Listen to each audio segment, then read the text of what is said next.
I'm called Robert Kwesiga. I'm from Kanungu district.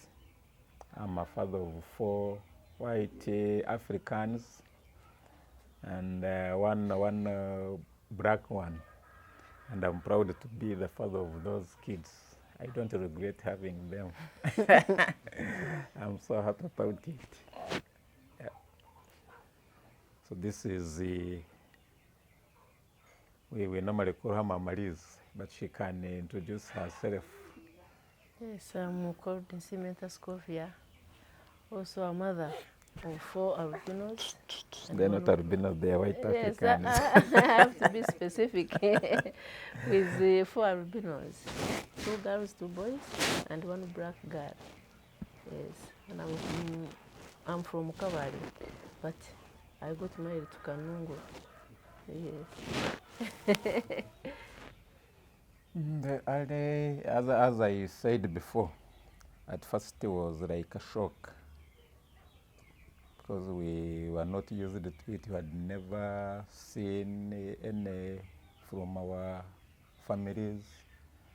So somehow we got shocked, but we had to cope up with it. Of course, it came with the challenges. Not knowing how to start looking after such a kid you have never seen. We didn't know how to look after her, what to give, what not to give, and everyone would tell you, do this. You do this. If you don't do this, something will happen. So we are like in a dilemma, but we got used. And growing up, actually, these kids don't fall sick. They are really Strong children. They are strong, as I can say. Yes. Falling sick is just like once in a while. Then another thing, they're not so secretive about food, what to eat. What you bring is what they eat. And they are social, they are outgoing. I think they are like normal kids, other kids, though some people may say, these namagoye, which affects them. But for us, we take them as normal kids, like other kids. We don't say this one is like this one is like this. So we treat them the same way as we would treat other children. Actually, the second born is a black one. So we don't give her special attention, or we give this one special attention than her. So they are all kids. So that's why we are proud of them. Those first days in school, actually, it was some schools said we can't manage these ones because we have never handled such. So we had to be very specific, looking for certain grades of schools where to take their children, actually in the community where they are not so segregative. Because if you take them to any regular school, these kids will bully them. So you have to look for certain schools, a certain grade of school where they can be welcome. And lucky enough, God has been on their side. When whichever school they go to, they welcome them. Actually, they make friends the first day. They make friends. That's what has pushed them. It has kept them actually loving school. Because they don't bully them. Teachers are so proud of them. The kids, every child wants to come near them. Everyone wants to play with them. So at school, I think there is no big problem, except maybe one school where they kind of said this, we are not taking her over when she was doing boarding. But from nursery to that stage, it was fine. She was actually the most loveliest child at school. So we don't know what happened at that point. Education is quite interesting, and Elizabeth is a very passionate child with albinism to Albinism Umbrella. I recall, I should say because this was a solo engagement. I went to a school in Matuga, a private sector school, and there was a child with albinism really in nursery section. So I reached out to the mother, had complained and said, my child cannot see properly. And to me, it was obvious because I knew the challenges of people with albinism. So I reached to the school administration, and unfortunately, they were quite adamant. They said, this is a private school. We can't adjust things because of just one child. And we're asking for basic reasonable accommodation of, can she sit at the front? Could you please write large letters on the blackboard? Or even if she's at the front and she cannot see one end of the blackboard, allow her to, stand up and really get closer. It was sad, but at least I made an effort. And that for me prompted me to really push this ahead, because I knew for a fact that learners with albinism are facing challenges, which I faced myself, but maybe to a less extent. Yes, okwongerezaako bwe twazaala bano abaana zena ng'omwala omuto ng'asooka okuzaala omwana oyo nasooka n'entya n'ekyasinga okunsanyusa taata we ate yasinga nakungumya nnyo eneewuunya. Abalala badduka naye ye yasinga okungumya, nendaba laavu gye yateekako oyo omwana nempulira nga kale nekinsanyusa nange nekingumya nekimpa amaanyi. Neze ng'omuwala omuto nasooka nentya neŋŋamba omwana asooka omusajja namukkiriza, naye ekyanyewuunyisa kulaba ng'amwagadde nnyo, ng'amuwadde laavu gyesibadde sisuubira. Then okukula kwabwe bakuze nga tebatusumbuwa, tebalwala. Engeri gy'abantu bakyogera, bannange munaamalako mutya naawe abaana ensusu zaabwe egundi bwe bagwako enswera boogira. Naye nze sikirabangako ku baana abange, naye Katonda yatuyamba ate ne tufuula n'emikwano mingi ku lwabo abaana. Waliwo omuntu omu gwe sisobola kwerabira, bamuyita Dr. Kofi. Ye musajja eyasooka okutugumya ne Liz, nga buli bwe tugendayo bwe ng'afunyeko akazibu katinitini yali abeerawo Bukoto. Ada clinic. Yes, ati Bukoto Cold Ngozi Clinic. Yasooka n'okutulaga ono gwe bayita Olive. N'agamba temweralikirira, waliyo omuwala mukazi mukulu akuze yasoma n'amala bamuyita Olive. Awo we twatandikira okumanya ani Olive. Then n'asigala nga buli bwe baleeta ebizigo by'abaana bano ng'atuyita, mujangu mukime ebizigo bya Liz. Saagala sikini ya Liz ekoleki eyonooneke. Ate ne yeewangayo buli twagendangayo nga tatusaba ssente yonna ya consultation fee, engeri gy'abadde akolera bano. N'agamba I want to take care of Liz's skin so that bw'anaakula buli omu aba ng'akola ki ng'amwegomba. N'atubeererawo n'essaawa yakakati buli mwana bwe tuzaala tugenda ne tumulaga, n'atuwa advice on how to take care of their skin. Kyova abaana baffe skin zaabwe nnungi, tezirina buzibu bwonna. Actually, when I got this, I felt like giving her everything. So I could do anything to her, buy anything.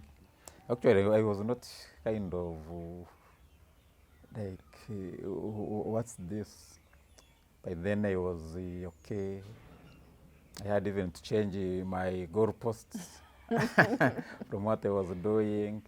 Now I'm making some project for her. I wanted to. So like this was like my everything. Actually, up to now, she's my best. Tabalimbye ekyo kale ekyo ate oluusi walona bwengamba nti She's my best lwaki friend. ayagala nnyo bano abaana ate ono muddugavu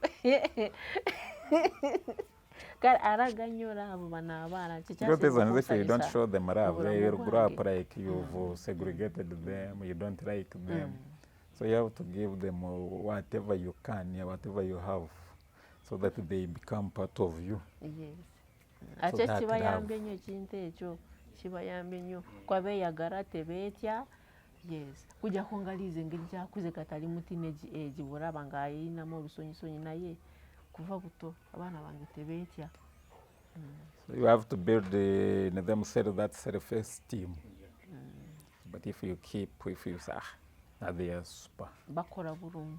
Actually, in school, all schools, they are first, second. All schools. Bakola bulungi. I think it's that Tewalina self-esteem. buzibu bwonna that there is kanaka akokusatu ako. That called Merena. Very, very, That very one is bright. She's always the first in the class, right from baby. I met Elizabeth, I think she was 3 years or thereabout. And Elizabeth being a first child to this lovely couple, it was interesting. So as a child, yes, I talked more with the parents. Back then, they were actually living somewhere in Entebbe Road before they shifted to their current location. So we didn't have much interaction then, but when they drew this site, which is closer to where I am, and over the years, they got other children with albinism, the bond got stronger, and we've walked this journey with the family and Elizabeth, and she's a darling. The state was that she was loved. She was loved by both parents. For me, that was very unique. I remember really very excited to talk to the father. To be honest, I had fears that maybe one day he will also take off, like many fathers have done. But after 3-4 years meeting them, and then they have other children with albinism, and they are still strong, they give me joy. Indeed, albinism in the African context is a big load and burden to a child. I mean, a child is trying to learn so much, to develop. They even don't know who they really are. So you look at this young little girl or boy who looks different from the rest and does not know why. And at times even the parents don't know why. So one of the things that we've been very passionate about is to bring on all parents, especially fathers and even mothers, to teach them what albinism is. Because we believe that if there is acceptance at family level, then this child will grow in a loving environment, accepted, and may be able to, achieve their full potential. So one of the things we've done is to do trainings with even the parents, which we have called self-awareness and self-acceptance. It would be more, as the name sounds, for persons with albinism, but even the parents, to know who they are, because, it's their DNA that we carry. So if you know that I have this DNA that I've given my child, it would not be very hard to love them. So we've done those trainings. We have also done village health trainings, and the village health teams, those guys who really go down to each family in a sub-county. We have done business coaching because we realize that many of the parents to children with albinism are really in dire poverty. We have done specifically for children, especially in candidate classes, we have gone up to UNEP, the Uganda National Examination Board, to ask them an allowance. 2 things. Can they have scripts that are in large font, at least for their final exam? And we've seen this do wonders. Some of our learners have really excelled when the script is large enough, the excitement and the joy they have that finally I can now see. And, there is already tension. It's a final exam. And now if you make it a little better, that would be good. Then asking for extra time so that this learner would feel comfortable. We let it to the individual learners because some of them don't want the extra time, but at least none has refused the big font. And we have some successes. Paul there being one of the people that sat his exam with large font. He's a graduate today, and we celebrate that. Because they sounded like sunscreens. Yes. Like calling us to seminars, sensitizing us. Oliver has been really Instrumental in our life. and he liked it so much also. So Albinism Umbrella, I think, was it, at first what was it called? Was it Albinism Umbrella? At first it was. It has really, it has opened its doors for us. It has supported us, it has encouraged us, it has given us those sunscreens. That on the side of sunscreens, whenever Olive gets a batch at Twitter, muje, please taina bizigo, muje, nobanga bikyaliwo nagamba you come for more. Tetwagala bana bakoleki bononeke. So Albinism Umbrella etubeereddewo. Mulimu n'abalala naye Albinism Umbrella etulaze buli wamu. Kawarona incident yaliwo eyo mwana kumugaana kugenda mu kisulo. We involved Olive not taking action. Netulaba nga liizi obwenkanya ne butuukawo. Wadde teyaddeyo mu that school for boarding naye twamuteeka walala. Yalwana nnyo n'alwana ne tutuuka na wala nno. Yes, ng'alwanirira rights z'abaana abo baliko albinism. Actually, Oliver fights for their rights so much. Tukimwagalirako ekintu ekyo. I think if it was not for Olive, these people, these albinos in Uganda would be... Nga tewalina bwe bali. But she really stands in for them. But twagala ngambe nti the whole school was involved in refusing. So you know, it's only that particular head teacher. Head teacher. Ate ne bwe twagenda wala, they even plead to us.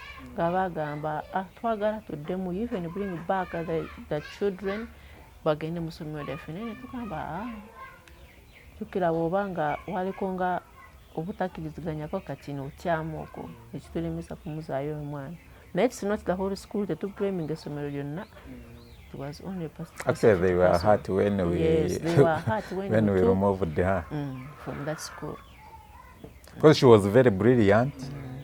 They were actually saying the grades, good grades in high P7 for P7.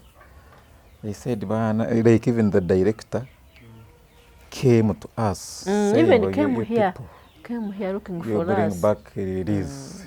We are sorry for what happened. We said, okay, we shall see. But we never took her back. Looking at our relationship with this particular family, like I said, we met them when Elizabeth was really little.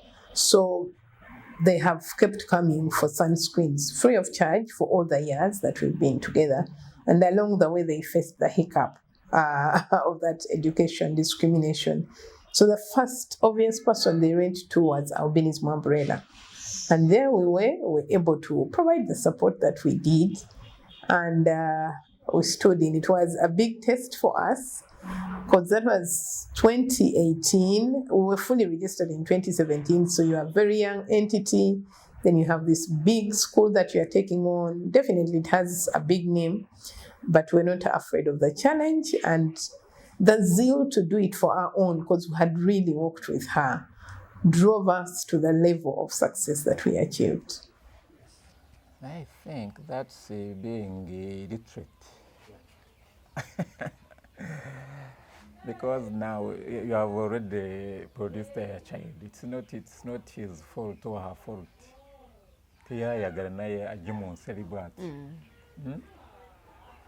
Actually, blame and because we are the people who made her or him to come like that. So why do you punish the child because she has come or you have produced her as an albino? So I think about that day, I don't know how to put it in Uganda.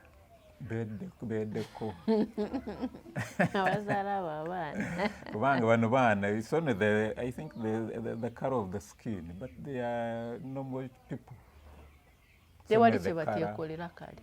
Actually, they are, as I told you, they are more clever than these other children. Babegomba nnyo. Naye kale omuntu Like atamuzadde even toba in the blaming on neighborhood, the other side. you'd find Liz teaching all the kids around, trying to make like you have come here when we have rubbed. You could make this one like a chalkboard. He steals chalk from school, then he writes. They come and teach them. So they are normal kids. So parents who run away from them, I would advise them to come back and love them, because it's not their fault. Actually, me, I love them so much. So I would wish every parent to be like me. So I don't have any problem with them. Actually, I would actually want more to come near to me. So I don't have any problem. So other parents should emulate me and copy from me, maybe. I don't know.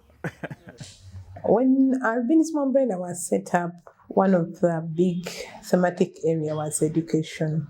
Of course, by then we had not really defined it as education, but we knew that it was so critical, knowing that without education, without literacy, as basic as it can be, persons with albinism would never achieve much. So the aim was to look at it as a foundation for every work that we do, so that we empower persons with albinism.